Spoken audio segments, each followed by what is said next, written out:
এই মুহূর্তে nail extension মানেই মেয়েদের কাছে একটা বিশাল ফ্যাশন, তাই তো? এইটা এখন ট্রেন্ডিংয়ে চলছে। তো কোনো অকেশন এলেই আমরা নেল এক্সটেনশন করি।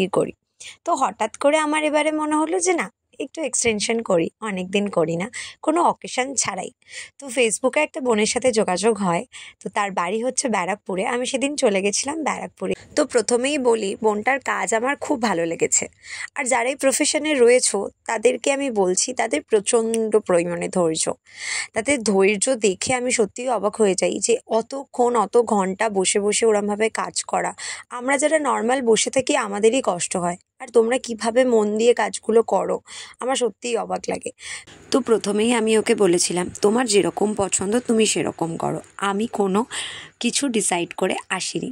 তো ও আমাকে বললো, তুমি একটু ভরসা করে দেখো, আমি সুন্দর মতো তোমার নেলসটা করে দেবো।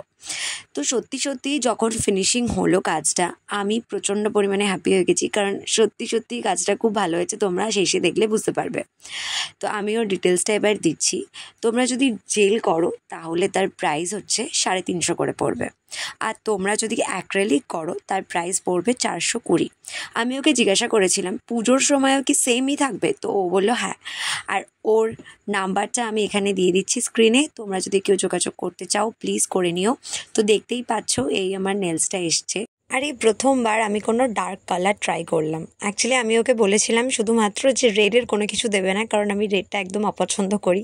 তো ও আমাকে বললো যে তুমি একটু গ্রিনটা ট্রাই করো আমার উপর ভরসা করে। তো এই প্রথমবার আমি গ্রিন কালার বা এরকম কোনো ডার্ক কালার ট্রাই করলাম।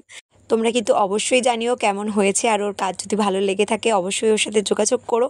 তো এখানেই শেষ করছি ভিডিওটা, দেখা হচ্ছে নেক্সট ভ্লগে। সবাই ভালো থেকো, সুস্থ থেকো, এখনকার জন্য টাটা।